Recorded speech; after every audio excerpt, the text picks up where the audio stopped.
Hello everyone and welcome to the I S में आप सबका बहुत बहुत स्वागत है। सबसे पहले आप सबको आज का दिन बहुत विशेष है। आप सभी को स्वतंत्रता दिवस की बहुत सारी शुभकामनाएं। और आज़ादी का हमारा आज 79th जो है हम लोग आज सेलिब्रेशन कर रहे हैं, 69वां जिसको हम लोग कहेंगे यहाँ पर, 79th ईयर ऑफ इंडिपेंडेंस। और आज का दिन बहुत ज़्यादा क्या है, हम सबके लिए बहुत एक महा महोत्सव कह सकते हैं, एक बड़ा सबसे ये बिगेस्ट सेलिब्रेशन है हम सब के लिए। तो आज के दिन जो है डियर ऑल स्टूडेंट्स, मैंने ये सोचा कि आज करंट अफेयर्स चूँकि आप लोग डेली पढ़ते हैं, तो आज जो है हम लोग क्यों ना आज के दिन कुछ बेहतर या फिर कुछ एक ऐसे टॉपिक को मैं उठाऊँ जो कि आपके लिए और बहुत इन्फॉर्मेटिव हो, बहुत ज़्यादा उससे आपको जानकारी मिल सके। और चूँकि आज हम लोग, मैंने जैसा कि बताया कि हम 79th जो है इंडिपेंडेंस डे सेलिब्रेट कर रहे हैं अपने आज़ादी का, तो आप सबके लिए आज के दिन जो है मेरी तरफ से, या आज के दिन आज मैंने ये डिसाइड किया कि आज करंट अफेयर्स की जगह पे आज मैं आपको एक हिस्ट्री का टॉपिक कराने वाली हूँ। जैसा कि आप जानते हैं कि मैं खुद एक इतिहास की शिक्षिका हूँ और करंट अफेयर्स की, तो मैं यहाँ पर आपके साथ आज करंट अफेयर्स की जगह पे आज हम 79 year of independence remembering the quit India movement हम बात करेंगे। क्यों मैंने क्विट इंडिया मूवमेंट में आपसे बात करना चाहती हूँ इस पे, क्योंकि सबसे पहले ये है कि जब हम बात करते हैं भारत छोड़ो आंदोलन, है ना, तो हमारे स्वतंत्रता, जो हम आज़ादी की लड़ाई की बात करते हैं, हमारे फ्रीडम मूवमेंट का ये अंतिम सबसे बड़ा क्या था, यहाँ पर मूवमेंट था। उसके बाद तो फिर आप देखेंगे कि ब्रिटिशर्स के साथ क्या होता है, डायलॉग्स शुरू हो जाता है, बातचीत शुरू हो जाती है, कैसे सरकार बनेगी, कैसे संविधान बनेगा, इन सब बातों पर फिर चर्चा होती है। तो इसलिए आज का जो टॉपिक है बच्चों वो रहेगा हमारा, वो है क्विट इंडिया मूवमेंट। लेकिन उसके पहले आप सभी को मैंने जैसा कि कहा कि आप सबको हमारे 79th इंडिपेंडेंस डे की बहुत सारी शुभकामनाएं, बहुत सारे हमें कोशिश करना है कि हम आने वाले समय में अपने देश को इसी तरह से आगे बढ़ाएं, है ना, देश का भविष्य बने और देश को आगे ले जाए एक बेहतर सोच के साथ। क्योंकि हम लोग ऑलरेडी विकसित भारत पर बात कर रहे हैं, 2047 के लक्ष्य के बारे में हम बात कर रहे हैं कि हमें विकसित भारत के टारगेट को अचीव करना है। तो उसके लिए ज़रूरी कि हम सभी यूथ्स जो हैं, भारत के प्रत्येक नागरिक एक बेहतर सोच के साथ, भाईचारे के साथ, एक बेहतर समझ के साथ अपनी जो योग्यता को सिद्ध करते हुए हमें आगे जाना है। तो इस तरह से ही हमारा देश क्या होगा, आगे बढ़ेगा। तो अब तक जिस तरह से हमने अपना परचम लहराया है, आने वाले समय में इसी प्रकार से भारत जो है और भारत, सभी भारतवासी हम सभी मिलकर के अपने देश का नाम इसी तरह से रोशन करेंगे। तो आइए देखते हैं बच्चों हम लोग आज यहाँ पर क्विट इंडिया मूवमेंट के बारे में, कि क्यों क्विट इंडिया मूवमेंट जो है इसका क्या महत्व रहा है इंडियन फ्रीडम मूवमेंट के संदर्भ में। देखिए, भारत छोड़ो आंदोलन ये वो समय था बच्चों, याद रखिएगा। देखिए, मैं यहाँ पर आपको कुछ आज लिख के नहीं बताने वाली हूँ कि इसमें ये क्या है, ये क्या है। हाँ, आपके साथ एक स्टोरी टेलिंग आप कह सकते हैं कि मैं आज आपके साथ कुछ साझा करने वाली हूँ, और वो है भारत छोड़ो आंदोलन।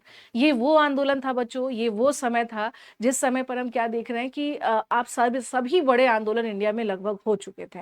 मूवमेंट्स के बारे में बात करें तो आपको एक यहाँ पे मैं बता दूं कि 1905 में जब बंगाल विभाजन होता है, उसी टाइम पर हम क्या देख रहे हैं कि स्वदेशी मूवमेंट वहां पर शुरू हो जाता है, जो कि माना जाता है कि भारतीय स्वतंत्रता आंदोलन का वो फर्स्ट फेज था।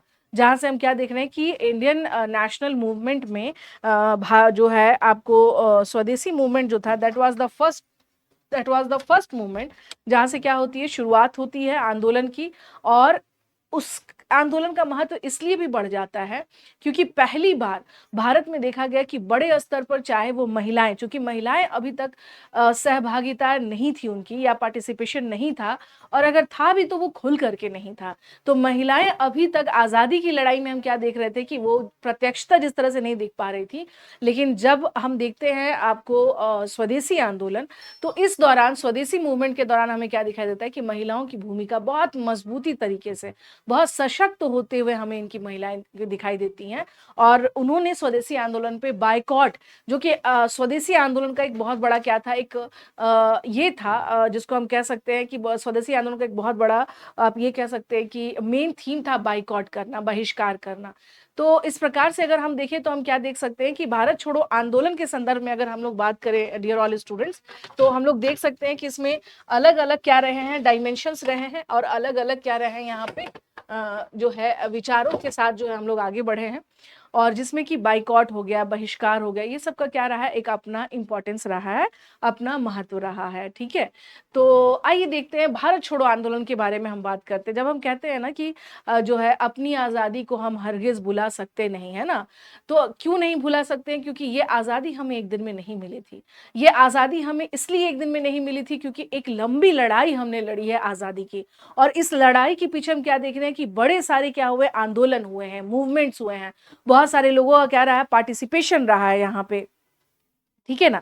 और हम क्या देख रहे हैं यहाँ पर कि इसमें हम लोग देख सकते हैं कि लगातार क्या रहा है, मूवमेंट चलता रहा है, लगातार आंदोलन चले हैं। लगातार जो है हमारे बड़े-बड़े लीडर्स ने अपनी जान गँवाई है, बड़े-बड़े लीडर्स जो है कई-कई सालों तक क्या रहे हैं, जेल में रहे हैं। तो उन्होंने एक बड़ा बलिदान दिया, तब जाकर के हमें ये आज़ादी मिली है। तो ये आज़ादी इतना आसान नहीं था बच्चों, है ना? अगर ये कहा जाए, क्योंकि आप देखेंगे कि ब्रिटिशर्स जो है ऑलरेडी जब हम बात करें तो प्लासी के युद्ध के बाद इनका आगमन हो जाता है और उसके बाद बैटल ऑफ बक्सर के बाद एक तरह से ये निर्धारित हो जाता है कि ये अब क्या कर रहे हैं, ये भारत में लीड कर रहे हैं। और लीड करते-करते इन्होंने इस तरह के सिचुएशंस क्रिएट कर दिए कि यहाँ पर कंडीशंस क्या हो गया, वर्स्ट हो गया। तो जैसा कि मैंने आपसे बताया कि इंडियन मूवमेंट, फ्रीडम मूवमेंट में सबसे पहला जो हम लोग देख रहे हैं क्या, स्वदेशी आंदोलन, है ना? तो स्वदेशी आंदोलन के बारे में जब हम बात करेंगे तो स्वदेशी आंदोलन में बायकॉट था, ये सब पहली बार देखने को मिला। उसके बाद आगे कुछ और मूवमेंट्स हमें बहुत महत्वपूर्ण दिखाई दिए, जैसे कि नॉन कोऑपरेशन मूवमेंट, जैसे कि सिविल डिसोबीडियंस मूवमेंट। तो ये वो समय था जब लगातार हम क्या देख रहे हैं कि मूवमेंट्स चल रहे थे। लेकिन जब एक समय ऐसा आया 1942 में, जब उस समय पर क्या हो गया, उस समय पर ब्रिटिश सरकार, यानी इसके पहले अंग्रेज जो थे, ब्रिटिशर्स जो थे, they are not ready to talk with Indian also. उस टाइम पे ये भारतीयों से बात नहीं करना चाहते थे। लेकिन एक समय ऐसा आया 1942 तक आते-आते इतना ज़्यादा आंदोलन का या इतना ज़्यादा हमारे जो रिवॉल्यूशनरीज़ हैं उनका जो है प्रभाव इस तरीके से पड़ा कि इनको अंततः हमसे बात करनी पड़ी और अंततः इनको ये एक खाका तैयार करना पड़ा कि हम कब भारत छोड़ कर के जाएँगे। तो अब उसके बाद ये नहीं कि यहाँ पर इनके द्वारा कहा गया, यहाँ पर भारतीय अब कहने लगे कि ऐसा है, भारत छोड़ो, अब आप इंडिया से जा सकते हैं। तो यहाँ पर आइए थोड़ा-सा हम लोग समझने की कोशिश करेंगे कि क्या था? जब 1939 में हम लोग क्या देख रहे हैं कि सेकंड वर्ल्ड वॉर स्टार्ट हो चुका था। दुनिया में एक अलग तरीके का क्या चल रहा था, लामबंदी या गोलबंदी चल रही थी, गुटबाज़ी चल रही थी उस टाइम पे। तो वैसे सिचुएशन में हम लोग क्या देख रहे हैं कि उस समय पे हम क्या देख रहे हैं कि 1939 में हम क्या देख रहे हैं कि दुनिया जो है वो क्या हो चुका है, गुटों में बँट चुका है और उसमें ब्रिटिश रूल भी जो है या ब्रिटिशर्स जो हैं, उसने भी क्या किया, अपना पार्टिसिपेशन किया। एक समय ऐसा आया जिसमें हम कहते हैं कि मित्र राष्ट्र और धुरी राष्ट्र का कॉन्सेप्ट था। एक समय ऐसा आया कि जब ये युद्ध चल रहा था, तो ऐसा लगा कि जो धुरी राष्ट्र है वो क्या कर रहा है, लीड कर जाएगा। जैसे जापान हो गया, जर्मनी हो गया, इटली हो गया और उसके जो मित्र जो सहयोगी देश है जैसे यूएसए हो गया, ब्रिटेन हो गया, ये कहीं न कहीं से क्या हो रहा है, मात खा जाएँगे। तो सबसे बड़ा रोल जो यहाँ पर रहा, ये देखेंगे यहाँ पर कि जब हम भारत छोड़ो आंदोलन के बारे में बात करते हैं, तो हम क्या देख रहे हैं यहाँ पर कि इस टाइम पर जब सेकंड वर्ल्ड वॉर जब हो रहा था, उस टाइम पर बिना पूछे, बिना भारतीयों की सहमति के, है ना? हमारे बहुत सारे भारतीय सैनिकों को क्या किया गया, सेकंड वर्ल्ड वॉर में इन्होंने इन्वॉल्व कर दिया। इस बात से बहुत सारे हमारे जो भारतीय जो लीडर्स थे, जिन्होंने जो ऑलरेडी मंत्री के पद पर थे, उन्होंने क्या किया, अपना त्याग पत्र दे दिया। सो बेसिकली हम लोग क्या देख रहे हैं यहाँ पर कि इस वजह से ये जो है बहुत सारे जो लीडर्स थे उन्होंने क्या किया, अपना त्यागपत्र दिया और कहा कि ऐसा है, आपने अगर हमसे पूछा नहीं, है ना, आपने जब हमारा कंसर्न लिया ही नहीं, तो फिर हम मंत्रिमंडल में रहने का क्या ही मतलब बनता है। जब हमारे किसी भी राय का या हमारे किसी भी सुझाव का किसी तरह का कोई इम्पैक्ट नहीं है ना? तो फिर क्या ही मामला है यहाँ पर। तो इसलिए देखेंगे क्या कि उन्होंने क्या किया, रेज़िग्नेशन दिया यहाँ पर। अब इस बात से अगर देखा जाए यहाँ पे कि जैसे वायसराय, जब हम बात करेंगे यहाँ पे कि बहुत सारे मामले चल रहे थे, जैसे संवैधानिक गतिरोध वाला मामला चल रहा था, ठीक है ना?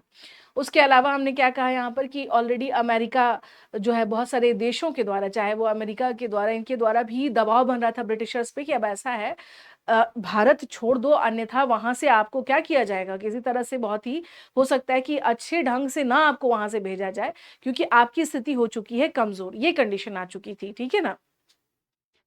अब देखिए इसमें अगर हम लोग बात करें यहाँ पर, तो उस टाइम पर अगर हम लोग बात करें तो बहुत सारे हम क्या देख रहे हैं, जैसे अलग-अलग यहाँ पर मिशन आ रहे हैं, जैसे कि क्रिप्स मिशन आ रहा है, ठीक है ना? अब था क्या कि भई क्रिप्स मिशन ये अपनी तरफ से अपने क्या लेकर के इन लोगों ने एक शर्त रख दी। अब आप देखेंगे कि इस बीच में जो भी मिशन आ रहा है ना? जब वो बात कर रहे हैं तो उनका मेन पर्पस क्या है? उनका मेन पर्पस ये था, मेनली इनका मेन पर्पस ये था कि आप हमारा साथ दीजिए, वॉर के बाद हम आपकी सरकार का निर्माण करेंगे और उसके बाद हम क्या करेंगे, उसके बाद हम जो है आपको हेल्प करेंगे सरकार बनाने में और उसके बाद आपके संविधान के निर्माण में भी हेल्प करेंगे।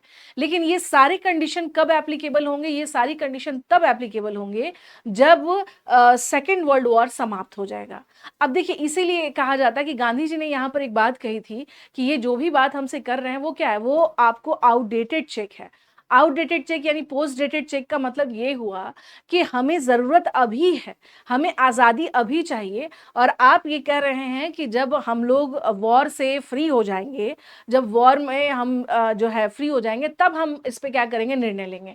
तो इस पर इसीलिए कहा गया था कि भाई युद्ध आप शुरू तो कर देते हैं, बट युद्ध समाप्त कब होगा इसका किसी को भी कोई जानकारी नहीं रहता है, ठीक है ना? तो जैसे हम लोग देखते हैं कि क्रिप्स मिशन ऑलरेडी क्या हुआ कि यहाँ पर आया था, बातचीत हुई, लेकिन उस समय कांग्रेस पार्टी और उसके जो सदस्य हैं उनको बड़ी निराशा हुई कि जो हम लोग सोच रहे हैं वो डिमांड तो ये लेकर के हमारे डिमांड को ये फुलफिल करने की कोई भी कोशिश नहीं है इनकी। इनकी ज़्यादातर कोशिश क्या है यहाँ पर, इनकी ज़्यादातर कोशिश यही है कि अपने हिसाब के क्या करें, कार्य करें। यानी इनका ये है कि भई जब वॉर समाप्त हो जाएगा तो फिर हम लोग क्या करेंगे, आपके विषय में सोचेंगे। तो ये तो मुमकिन नहीं है ना, ये तो पॉसिबल नहीं है ना। भारतवासी इतने समय से, इतने लंबे समय से क्या कर रहे हैं, लगातार मूवमेंट चला रहे हैं, आंदोलन कर रहे हैं। वो इसलिए नहीं कर रहे थे कि आप अपने अकॉर्डिंग, अपनी सुविधा के अकॉर्डिंग हमें क्या करिए, आज़ादी दीजिए, ठीक है? तो इन सभी परिस्थितियों में बड़े लेवल पे आंदोलन जो है करने की बात की गई कि हमें बड़े लेवल पर अब आंदोलन करना पड़ेगा। क्योंकि ब्रिटिशर्स ऐसे समझ नहीं रहे हैं, ऐसे इनको कोई मतलब नहीं है, कोई इनको सरोकार नहीं है। तो 8 अगस्त 1942 को, ये ध्यान रखिएगा बच्चों, 8 अगस्त 1942 को बंबई के ग्वालियर टैंक में मौलाना आजाद जो थे उनकी अध्यक्षता में कांग्रेस पार्टी के प्रसिद्ध भारत छोड़ो या अगस्त क्रांति का प्रस्ताव क्या किया गया, पारित किया गया।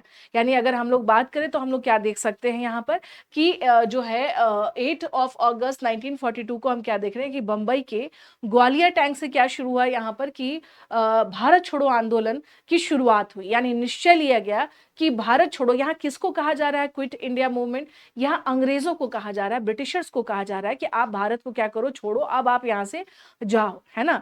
तो हम लोग क्या देख सकते हैं यहाँ पे कि इसमें ये भी कहा गया कि अब हम लोग ये जो मूवमेंट है ना, ये एक व्यापक जन आंदोलन बनेगा, है ना? एक मास मूवमेंट में हम लोग इसे कन्वर्ट करेंगे और यहीं पर गांधी जी ने नारा दिया था, डू और डाई, करो या मरो। यानी अब हम लोग क्या देखते हैं यहाँ पर कि इसमें गांधी जी ने साफ तौर से ये कहा कि अब हम लोगों की ऐसी कंडीशन हो चुकी है कि डू और डाई वाली कंडीशन है ना, या तो करेंगे या तो फिर अब या तो डू या तो डाई वाली कंडीशन रहेगी। तो अब देख सकते हैं कि जब भारत छोड़ो आंदोलन जब यहाँ पर शुरू हुआ, है ना? तो इसके बाद इन्होंने क्या किया, यानी कि जो ब्रिटिशर्स थे, इन लोगों ने जो है ऑपरेशन, जैसे अगर हम लोग बात करेंगे यहाँ पर कि इन्होंने जो है प्रॉपर वे में आंदोलन को सप्रेस करने की कोशिश की। जैसे कि इसमें गांधी जी हो गए और अन्य जो भी इम्पोर्टेंट लीडर थे कांग्रेस पार्टी के, अन्य महत्वपूर्ण फ्रीडम फाइटर्स जो थे, उन सबको बंदी बना लिया गया और उसके बाद यहाँ पर ये भी किया गया कि इन्होंने कोशिश किया कि ये मूवमेंट मास मूवमेंट में कन्वर्ट नहीं हो, ठीक है? और चूंकि मैंने आपसे यहाँ पे क्या कहा कि प्रॉपर वे में गांधी जी ने साफ तौर से यहाँ पे कह दिया था कि भाई इस बार जो है हम लोग यहाँ पर चूकने वाले नहीं हैं, इस बार हम लोग किसी भी हालत में जो है रुकने वाले नहीं हैं, ना हमें कोई यहाँ पर रोक सकता है, ठीक है? तो डिफरेंट फेजेस ऑफ, जैसे अगर हम बोलेंगे यहाँ पर इस मूवमेंट के बारे में, तो हम क्या देख रहे हैं कि जो अगस्त का जो फर्स्ट फेज है, यानी कि 9 से 15 अगस्त के बीच में ये मूवमेंट जो था ये मैसिव और वायलेंट बट क्विकली सप्रेस्ड हो गया बिकॉज ऑफ ब्रिटिशर्स और उनकी जो नीतियां थी उसके कारण। और फिर ये प्रीडोमिनेटली अर्बन इन नेचर रहा, इंक्लूडेड जो है हम देख रहे हैं यहाँ पर जैसे हड़ताल हुए, कई जगह पे स्ट्राइक किए गए, क्लैशेस हुआ यहाँ पर पुलिस के साथ साथ, है ना, उसमें तो बहुत सारे जगह पे। जब हम सेकेंड फेज के बारे में हम देखेंगे यहाँ पर क्विट इंडिया मूवमेंट के बारे में, तो हम क्या देख सकते हैं यहाँ पे, तो अगस्त 15 सितंबर से 30 तक में saw the focus being shifted to the countryside with the militant student fanning out for the urban centers, rural areas। तो हम देखेंगे यहाँ पर कि अब इसका क्या हो रहा है, इसका विस्तार पार हुआ। थर्ड फेज में हम क्या देख रहे हैं, अक्टूबर से दिसंबर तक, which was the least formidable phase, यानी यहाँ पर हम क्या देख रहे हैं कि ये जो मूवमेंट जो चल रहा था, तो एक सिंपल सी बात यहाँ समझिएगा कि इसमें सिंपल वे में हम क्या देख रहे हैं कि ये धीरे धीरे शुरू में इसको सप्रेस्ड किया गया। भारत छोड़ो आंदोलन को स्टार्टिंग में क्या किया गया, सप्रेस्ड किया गया। लेकिन हम क्या देख रहे हैं कि बाद में ये आंदोलन भूमिगत तरीके से, यानी जो भी इसके लीडर्स थे वो अंडरग्राउंड होकर के उन्होंने क्या किया, इस मूवमेंट को चलाया। जैसे गांधी जी के द्वारा हम देखेंगे कि उन्होंने ऑलरेडी सिविल डिसोबीडियंस मूवमेंट चलाया था, है ना। इन सब में संगठित होकर के कैसे आंदोलन को चलाना है, ये उस टाइम पे बहुत सारी जो हमारे इंडियन जनता थी, जो हम भारतीय थे, वो जान चुके थे कि हमें इस तरीके से क्या करना है, आंदोलन चलाना है, ठीक है ना। हाँ, अब देख सकते हैं यहाँ पे कि इसमें, लेकिन हाँ, क्विट इंडिया मूवमेंट में लगातार एक बात पे हमेशा जोर दिया गया कि देखिए चाहे कुछ भी हो जाए, हिंसा नहीं करना है। इसीलिए आज पूरा विश्व जो है क्यों गांधी जी के थॉट प्रोसेस को मानता है ना, क्यों गांधी जी के इस बात को मानता है कि हमें हिंसा नहीं करनी चाहिए, है ना। We can't believe in violence, हम हमेशा नॉन वायलेंस के क्या है, सपोर्टर हैं, हम हमेशा नॉन वायलेंस को का पक्ष लेते हैं। तो अब जैसे देखा जाए यहाँ पे कि इस आंदोलन में, यानी during the quit India movement, तो गांधी जी का जो गांधीवादी प्रणाली, यानी अगर हम देखा जाए तो जो गांधीयन जो प्लान जिसको कह सकते हैं, लाइक क्रिएटिव वर्क करना, बाइकॉट करना। तो क्रिएटिव में क्या था भाई कि हम चरखा को क्या करेंगे, प्रमोट करेंगे। बाइकॉट में हम क्या करेंगे यहाँ पर, तो जो भी अंग्रेजों के जो भी वस्तु हैं, गुड्स है, उसका हम क्या करेंगे, बहिष्कार करेंगे। अब उसके साथ साथ जैसे विदेशी कपड़ों का बहिष्कार हो गया, उसके अलावा जो भी शराब की दुकानें हैं उन पर धरना देना, ठीक है ना, लगान बंदी की बात करना। तो जैसे आप देखेंगे कि अलग अलग क्षेत्रों में, यानी उस समय पर अलग अलग क्षेत्रों में हम क्या देख रहे हैं कि क्या किया गया था। जैसे चौकीदारी टैक्स नहीं दिया गया, जैसे मान लीजिए कि ये सब जो है, मतलब इसके कंटेक्स्ट में अगर देखा जाए तो जो सविनय अवज्ञा आंदोलन के दौरान आपने देखा कि भाई उस टाइम पे क्या था कि नमक कर जो है वो क्या किया गया, उसका उन्मूलन किया गया। जैसे अलग अलग जगहों पे नमक बनाकर, सांकेतिक रूप से नमक बनाकर, नमक सॉल्ट लॉ ब्रेक किया गया था। सेम उसी तरह अलग अलग जगहों पे चौकीदारी टैक्स देने से इनकार कर दिया गया।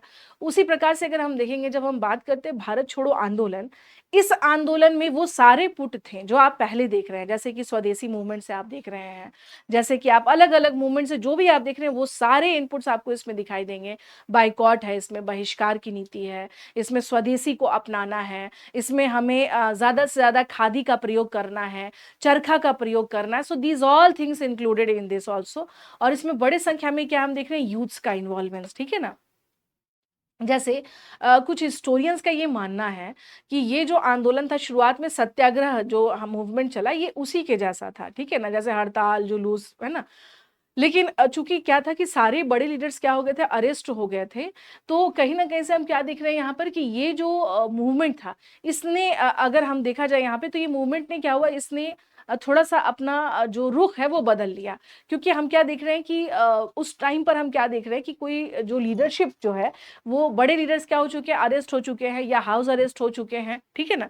तो इस प्रकार से हम देख सकते हैं कि जैसे आप ये कह सकते हैं कि इसमें तोड़ फोड़ की पद्धति जो है, या फिर रेलवे ट्रैक, टेलीग्राम की लाइनें, ये सब तोड़ी गई इस टाइम पे यूथ्स के द्वारा, जो भी उत्तेजित जो युवा थे उस टाइम पे, जो क्रुद्ध युवा थे, उनके द्वारा ये किया गया, है ना। किसानों को भी इसमें अपने साथ रखा गया, यहाँ पर गांव में भी आंदोलन यहाँ पर देखने को मिले। लेकिन जो भी था, यहाँ हम क्या देख रहे हैं कि इस आंदोलन का जो इम्पैक्ट पड़ा, इम्पैक्ट ये था कि इसने कहीं ना कहीं से सबको प्रभावित किया। यानी सबको एक बात समझ में आ गई थी कि हमें अगर अपना बेहतर करना है ना, अगर हमें कुछ अपने जीवन में जो इस तरह की हमारी स्थिति है, अगर जब तक अंग्रेज रहेंगे तो हम तब तक कुछ भी नहीं कर पाएंगे, ना हमारा कुछ अच्छा हो सकता है। तो ऐसे कंडीशन में हम क्या देखते हैं, ऐसे कंडीशन में ये देखने को मिलता है कि हमें जो है यहाँ पर मोस्ट ऑफ हम लोग क्या देख रहे हैं यहाँ पर कि जो ज्यादातर यहाँ पर हम देखेंगे क्या कि इस टाइम पे अगर बात किया जाए तो सब लोग इस बात पर अब बिल्कुल सहमति बन चुकी थी कि भारत को आजाद कराना है और अंग्रेजों से मुक्त कराना है ना। फ्री इंडिया, हमें इंडिया को फ्री करना है फ्रॉम ब्रिटिशर्स, चाहे किसी भी कारण से। हम क्या देखेंगे, क्योंकि इन्होंने, इनकी जो पॉलिसीज रही हैं वो कहीं से भी हम क्या देख रहे हैं कि वो हमारे पक्ष में नहीं है। अब जैसे अगर बात की जाए तो बहुत बड़े स्तर पर जन कार्रवाई हो रहा था, लेकिन जैसा कि मैंने आपसे बताया, क्योंकि इसमें बड़े स्तर पर जो लीडर्स थे, क्योंकि इस आंदोलन को सप्रेस करने के लिए अंग्रेजों ने भी क्या किया था, जी जान लगा दिया कि भाई जो हो, आंदोलन को आगे जाने नहीं देना है। और हमारे जो क्रांतिकारी थे, जो जोश था इस टाइम पर, जो युवाओं में जोश था, जो हमारे लीडर्स के थ्रू जो मैसेज दिया गया, अब क्या थी कि वो रुकने का नाम नहीं ले रहे थे। तो एक ऐसी स्थिति आ गई थी कि ये आंदोलन अब रुक नहीं सकता था। आप चाहे बेशक जो है हमारे लीडर्स को आपने अरेस्ट कर लिया हो, लेकिन ये क्विट इंडिया मूवमेंट अब रुकने वाला नहीं था। अब इसी का रिजल्ट था कि ये आंदोलन क्या हो जा रहा है, अंडरग्राउंड हो जा रहा है। इट मीन्स भूमिगत तरीके से क्रांतिकारी मूवमेंट चलाई गई। जैसे 9 नवंबर 1942 को जेपी, जिनको हम लोग जयप्रकाश नारायण जी कहते हैं, ठीक है ना, रामानंद मिश्रा जी, इन लोगों ने हजारीबाग जेल से वहां से निकल करके फिर इन्होंने भूमिगत मूवमेंट चलाया, है ना। आजाद दस्ता था इनका, जिसमें बहुत सारे यूथ लीडर थे और ये बहुत सारे युवा हुआ करते थे।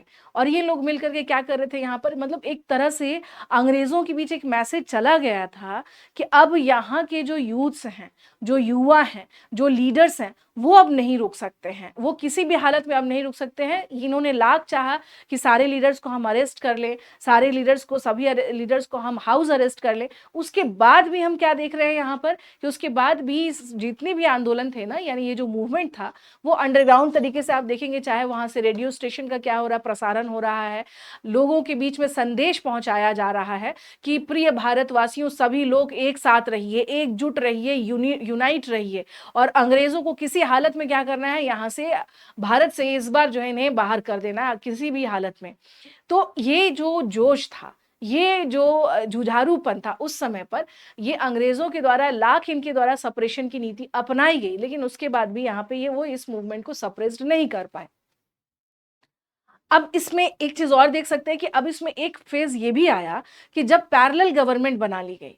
पैरेलल गवर्नमेंट का मतलब ये हुआ कि अब यहाँ के लोग जो हैं इस बात को भी एक्सेप्ट नहीं कर रहे हैं कि हम आपकी सरकार को मानेंगे। इसका सीधा सीधी एग्जाम्पल था, प्रमाण था, समानांतर सरकार है, जिसको हम पैरेलल गवर्नमेंट बोलते हैं। तो भारत छोड़ो आंदोलन के समय कई क्षेत्रों में सरकार का कोई नियंत्रण नहीं रह गया था, और यहाँ पर स्थानीय जनता ने स्वराज कायम कर लिया, है ना। यानी स्वयं ही क्या किया इन्होंने, एक समानांतर सरकार क्या किया यहाँ पे तैयार कर लिया। महाराष्ट्र के सतारा में हम क्या देख रहे हैं, एक पैरेलल गवर्नमेंट यहाँ पे क्या हुआ, स्थापित हुआ, जो लंबे समय तक चला, है ना। उसके अलावा हम क्या देख रहे हैं यहाँ पर, इसमें अगर हम लोग बात करें, जैसे कि आप देख सकते हैं कि महाराष्ट्र में तो है ही, उसके साथ साथ बलिया में भी हम लोग देखेंगे क्या कि वहां पर भी हम लोग क्या देख रहे हैं कि समानांतर सरकारें वहां पर भी क्या हो चुकी थी, स्टैब्लिश्ड हो चुकी थी, ठीक है ना। और उसके अतिरिक्त जैसे आपने देखा महाराष्ट्र में हम समानांतर सरकार, बंगाल में भी हम क्या देख रहे हैं कि समानांतर सरकार क्या हो चुकी थी, स्टैब्लिश्ड हो चुकी थी। उड़ीसा में भी हमें क्या दिख रहा है यहाँ पर कि तलचर में लोगों ने क्या किया था, स्वराज स्थापित किया। पूर्वी उत्तर प्रदेश में खास तौर से जैसा कि आप देख सकते हैं, बलिया, गाजीपुर, मुंगेर, मुजफ्फरपुर, आजमगढ़, इन सब जगहों पे भी हम क्या देख रहे हैं, बलिया में भी क्या हो चुका, समानांतर सरकार स्थापित हो चुकी थी।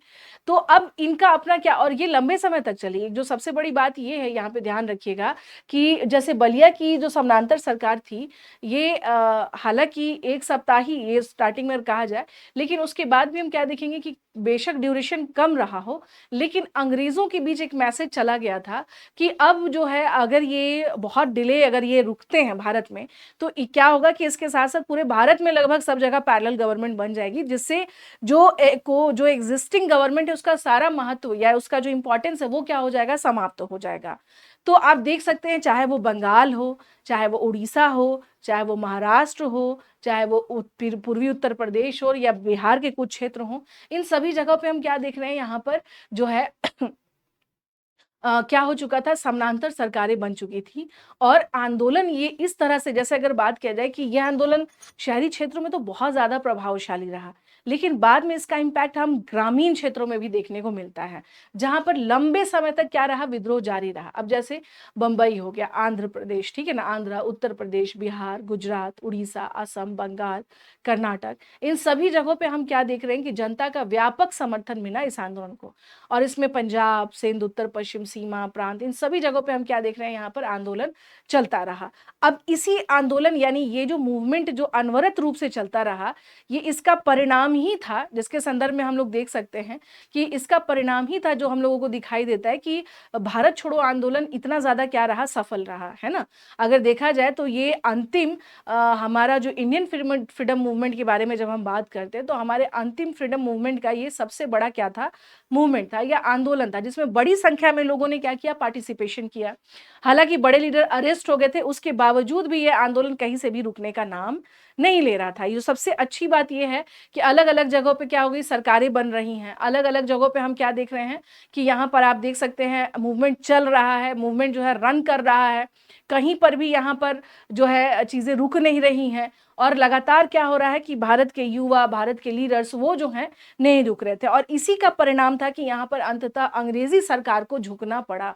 बाद में आप देखिएगा कि उसके बाद डायलॉग जो है, जो लास्ट छोटा-सा एक रिवोल्ट आप कह सकते हैं कि होता है, वो है आपको शाही नौसेना विद्रोह होता है, जो कि बहुत ज़्यादा नहीं, उसमें ये था कि ब्रिटिशर्स झंडे को उतार करके जो है भारत का तिरंगा झंडा फहराया गया था उस टाइम पे। मीन्स इंडियन फ्लैग जो कि उस समय जो बनाया गया था उसे एक्सेप्ट किया गया था या उसे अपनाया गया था। तो हर जगह विरोध के जो स्वर थे वो अंग्रेज़ों के विरुद्ध क्या हो चुके थे, उठ खड़े हुए थे और लोग जो है अब बिल्कुल भी मीन्स ये कह सकते हैं कि अंग्रेज़ जो हैं, और ऐसा कंडीशन क्रिएट हुआ चूँकि उस समय पर, तो हम क्या देख रहे हैं कि 1947 तक आते-आते अंग्रेज़ों को ये चीज़ समझ में, इनफैक्ट ये पहले जाने का इनका प्लान था, लेकिन समस्या ये थी कि उस समय तक हम क्या देख रहे थे यहाँ पे कि इनकी जो स्थिति थी, जब सेकेंड वर्ल्ड वॉर चल रहा था 1945 तक क्या कंडीशन थी, उसके बाद इनकी स्थिति जो है, चूँकि एक समय पर ऐसा स्थिति आया कि लगा कि ये लोग जो है मित्र राष्ट्र इसमें क्या है, हार जाएँगे, दिक्कत आ जाएगी इसमें यहाँ पर। तो और फिर लगातार यहाँ पे डायलॉग्स एस्टैब्लिश्ड हो रहे हैं, बातचीत हो रही है, ठीक है? तो उसके बाद हम क्या देख सकते हैं यहाँ पर कि ये जो मूवमेंट था, यानी भारत छोड़ो आंदोलन जो मूवमेंट है, वो इसलिए भी सफल रहा बहुत ज़्यादा क्योंकि इसने इतने बड़े लेवल पे क्या किया, प्रेशर बना दिया, इतने बड़े लेवल पे दबाव बना दिया अंग्रेज़ी सरकार पे कि अब आपको क्या करना होगा, अब आपको जाना ही पड़ेगा, है ना? और इसके बाद आप देखेंगे कि जो कॉन्फ्लिक्ट जो है, यानी जब खत्म होता है, तो फिर आप देखेंगे यहाँ पर कि मुस्लिम लीग के साथ जो है, जैसे जो भी प्रस्ताव दिया गया तो मुस्लिम लीग के द्वारा नहीं माने जाना और अंततः मुस्लिम लीग के एक अड़ियल और इस तरह के बिहेवियर के कारण हम देखेंगे क्या कि पार्टीशन जो है मजबूरीवश वहाँ पे करना पड़ा। तो ये जो था पूरा का पूरा, यानी कि अगर हम बात करेंगे, अगर if we are talking about the quit India movement की भूमिका क्या रही, तो क्विट इंडिया मूवमेंट हमारे इंडियन फ्रीडम मूवमेंट में ऐसा आंदोलन ज़रूर था जिसने बड़े स्तर पर या जिसने अंतिम लेवल पर, जिसको हम कह सकते हैं कि इसने क्या किया, दबाव बना दिया किसके ऊपर, अंग्रेज़ों के ऊपर। और अंततः अंग्रेज़ों को भारत छोड़ करके जाना ही पड़ा। 1947 में हम क्या देख रहे हैं कि ये वही दिन है 15 अगस्त 1947 जब हमारा देश आज़ाद हुआ अंग्रेज़ों से और हमने जो है आज़ादी को महसूस किया और हमने उसके बाद से लगातार, यानी भारत ने लगातार जो है अपने जो है सफलता के जो कह सकते हैं हम लोग कि हमने लगातार अपने सफलता की जो कहानी है वो हम लिखते चले गए। जैसे हमने आज़ादी के जस्ट बाद आप देखेंगे कि उसके बाद फिर 5 ईयर प्लान बना करके प्रॉपर वे में भारत में कैसे उद्योगों को एस्टैब्लिश्ड किया गया, कैसे जो है किसानों जो हैं उनको कैसे जो है हम लोग कृषि के क्षेत्र में कैसे आगे बढ़े। तो लगातार जो है हमारा अपलिफ्टमेंट धीरे-धीरे होता रहा और आज के समय पर आज हम दुनिया की जो है तीसरी सबसे बड़ी अर्थव्यवस्था बन चुके हैं और लगातार अब आने वाले कुछ समय में या कुछ सालों में हम पहले नंबर पे भी पहुँचेंगे। तो इस तरह से अगर हम लोग बात करें तो भारत लगातार आगे की ओर देश जो है हमारा आगे बढ़ रहा है। हम अग्रणी हैं बट हमें अपने साथ-साथ हमारे जो वैल्यूज़ हैं, जो हमारे गांधी जी के दिए गए वैल्यूज़ हैं, है ना? हमारे जो फ्रीडम फाइटर्स जो हैं उनके दिए गए जो वैल्यूज़ हैं, जो उन्होंने हमें सिखाया है, उसे अपने अंदर आत्मसात करना है, अपने संविधान की मर्यादा को बनाए रखना है, अपने देश को हमेशा आगे ले जाना है। तो प्यारे बच्चों, आशा करती हूँ कि आज का सेशन आपको अच्छा लगा होगा कि भारत छोड़ो आंदोलन का क्या इम्पोर्टेंस है इंडियन फ्रीडम मूवमेंट में और किस प्रकार से ये आंदोलन जो है हम लोगों को एक सीख देता है, एक लेसन देता है। एक लेसन देता है किसका, संयम का। हमारा जो पूरा आज़ादी का आंदोलन जो है ना, आप देखेंगे पूरा वो हमें क्या करता है, लेसन देता है किसका, संयम का, है ना? हमें हमें महत्व बताता है किसका, कि इंडिपेंडेंस का क्या महत्व होता है, आज़ादी का क्या महत्व होता है। तो हमें लेसन मिलता है बच्चों कि हमें इसे अपने साथ-साथ क्या करना है, अपने अंदर आत्मसात करना है और इसी के साथ हमें आगे बढ़ना है। तो आशा करती हूँ प्यारे बच्चों कि आज का जो सेशन है वो आपको अच्छा लगा होगा और आप सबको फिर से स्वतंत्रता दिवस की बहुत सारी शुभकामनाएँ। आप सभी लोग जुड़े रहिए, बने रहिए दिया आईएएस के साथ। Thank you so much to all of you. आप सबका बहुत-बहुत धन्यवाद बच्चों। जय हिंद, जय भारत।